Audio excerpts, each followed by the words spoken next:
टिहरी से है, जहां पर घनसाली में आदमखोर गुलदार का आतंक है। 13 साल की बच्ची को गुलदार ने निवाला बना लिया था। ग्रामीणों ने वन विभाग के खिलाफ आक्रोश जता दिया है। मेहर गांव तल्ला में मासूम को गुलदार ने मार दिया था। गुलदार के हमले के बाद लोगों में लगातार दहशत है। दिन छिपने के बाद लोग फिलहाल घर से बाहर नहीं निकल रहे हैं। दरवाजे और खिड़की लोग बंद कर घर में कैद हो चुके हैं, क्योंकि जैसे ही दिन छिपता है गुलदार लगातार इलाके में चहलकदमी करता है, जिसकी वजह से लोगों में डर का माहौल है और दिन छिपने के बाद लोग घर से बाहर नहीं निकल रहे हैं। हाल ही में 13 साल की बच्ची को गुलदार ने निवाला बनाया था। टिहरी से संवाददाता अरविंद हमारे साथ जुड़ चुके हैं अपडेट देने के लिए। अरविंद, जिस तरीके से गुलदार ने एक मासूम को निवाला बनाया था, उसके बाद लगातार लोगों में डर है, वन विभाग की तरफ से क्या कुछ किया जा रहा है?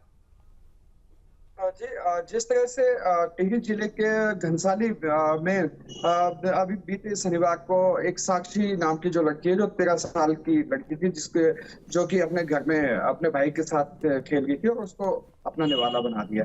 और इसको लेकर वन विभाग जहां बड़े बड़े दावे करते हैं कि वन्य जो जीव हैं और मानव के बीच जो संघर्ष है उसको लेकर काफी योजनाएं चला रहा है, काफी पहल भी कर रहा है, लेकिन वो असफल दिखाई दे रहे हैं। तो कुल मिलाकर वन विभाग की जो लापरवाही है वो खुलेआम देखने को मिलती है। साथ ही आपको बता दूं कि जब से 2000 से लेकर और 9 अक्टूबर 2023 तक जो अभी पूरे हम उत्तराखंड के पूरे आंकड़ों की जहां तक हम बात करें तो 514 बच्चे लोगों को गुलदार ने अपने निवाला बनाया है, जो आंकड़ा अपने आप में चौंकाने वाला है। और साथ ही जो 2023 9 अक्टूबर से लेकर अब तक के जो आंकड़े 1 दर्जन से अधिक हैं। तो कुल मिलाकर जो गुलदारों के द्वारा जो बच्चों को या मनुष्य के साथ जो भी जिस तरह का निवाला बना रहा है, वो अपने आप में आंकड़े चौंकाने वाले हैं। और यही आंकड़े बताते हैं कि वन विभाग किस तरह से काम कर रहा है। बिल्कुल, क्योंकि देखिए जिस तरीके से कहीं ना कहीं मासूमों को निवाला बना रहा है गुलदार, इलाके में दहशत का माहौल बना हुआ है और दिन छिपने के बाद लोग फिलहाल घर से बाहर भी नहीं निकलते हैं। इलाके में जो काफी जंगल वाला क्षेत्र है, वहां पर पिंजरे लगाए गए हैं क्या? किस तरीके से और रूपरेखा बना रहा है वन विभाग की लोगों को निजात मिल पाए?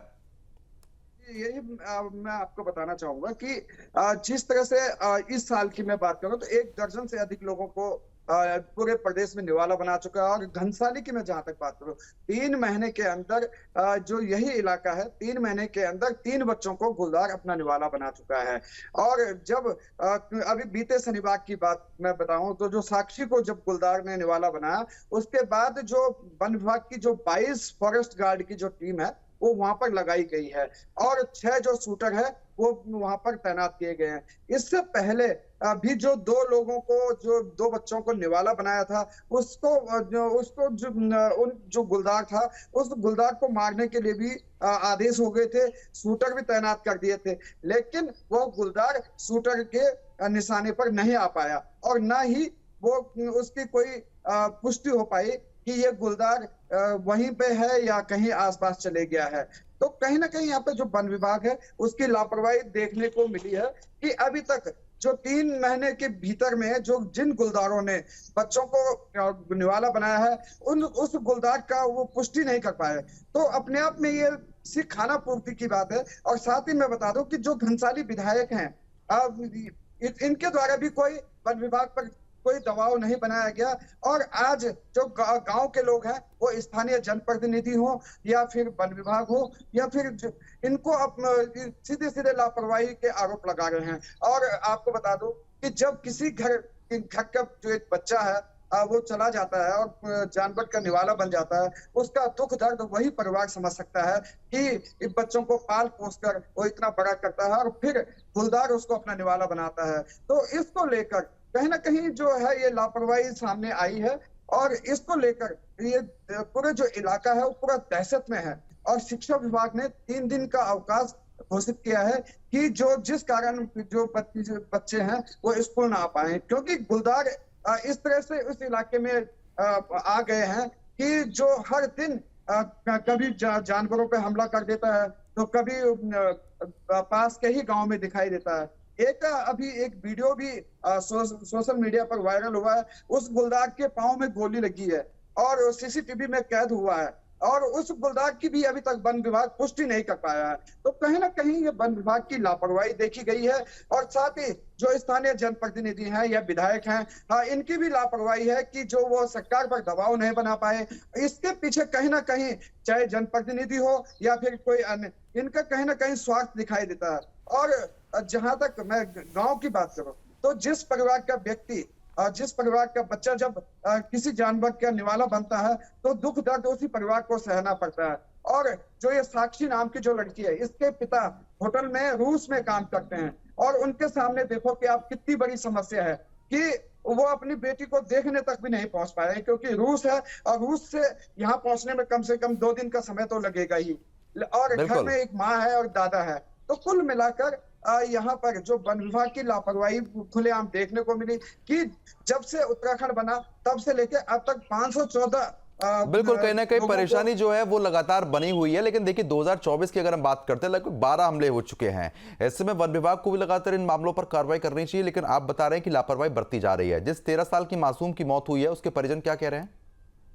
जी, जो साक्षी है, साक्षी के जो परिजन है, उनका ये कहना था कि जो यहाँ पर पहले भी वन विभाग को सूचित कर दिया गया था कि यहाँ पर काफी मात्रा में गुलदार आ रहे हैं और गुलदारों से सुरक्षा की जाए, लेकिन वन विभाग समय रहते नहीं जाग पाया। और वन विभाग हमेशा तब जागता है जब घटना घट जाती है। और आपको बता दूं कि कभी भी गांव में अगर थोड़ा सा एक छोटा सा पेड़ गांव के लोग काट देते हैं तो वन विभाग उस पर तत्काल कार्रवाई कर देता है।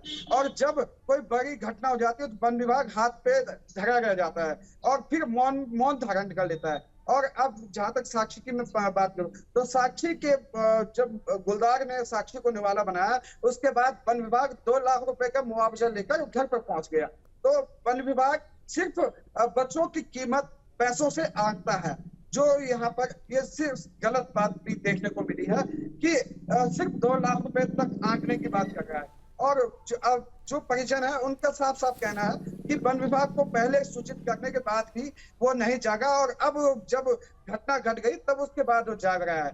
जबकि इसी के पास में पुरवाल गांव है, मेड़ गांव है, भौर गांव है, इस यहाँ पर भी गुलदार ने 2 बच्चों को निवाला बनाया था, लेकिन उनको भी सिर्फ मुआवजा देकर खाना पूर्ति की और उस गुलदार को पुष्टि नहीं कर पाया कि किस गुलदार के द्वारा इन बच्चों को अपना निवाला बनाया गया। तो कुल मिलाकर वन विभाग के खिलाफ परिजनों का और गांव के लोगों का आक्रोश है। साथ ही जो स्थानीय विधायक हैं वो भी कहीं ना कहीं स्वार्थवश दिखाई दे रहे हैं कि वो वन विभाग पर कोई दबाव नहीं बना पाए कि अभी तक उन गुलदारों की पुष्टि क्यों नहीं हो पाई जिस गुलदार के द्वारा ये बच्चों को निवाला बनाया बिल्कुल साफ तौर पर जाहिर हो रहा है कि वन विभाग की जो लापरवाही है वो देखी जा सकती है। आपने वन विभाग के अधिकारियों से बातचीत की, क्या कुछ कह रहे हैं वो? अधिकारियों से हमारी बात हुई तो वन विभाग के अधिकारियों का कहना था कि जो ये घटनाएं हुई हैं, ये घटनाओं का जो जिम्मेदार है ये गांव के ही लोग हैं, क्योंकि गांव के लोगों ने जंगल की तरफ अपना आबादी जो इलाका है वो अपनी बढ़ा दिया है। तो कुल मिलाकर वन विभाग हमेशा जब भी कभी ऐसी बात आती है तो वन विभाग हमेशा मौन हो जाता है और गांव के लोगों पर और जनता के ऊपर अपनी बातें डाल देता है। चलिए ठीक है, मैं रोकना चाहूंगा आपको। बहुत बहुत शुक्रिया आपका तमाम जानकारी हमारे साथ साझा करने के लिए। खबरों पर आप नजर बना रखिएगा, आगे भी लगातार हम लोग आपसे अपडेट लेते रहेंगे। तो फिलहाल गुलदार का आतंक जो है वो लगातार देखने को मिल रहा है, जिस तरीके से हमारे संवाददाता ने भी जानकारी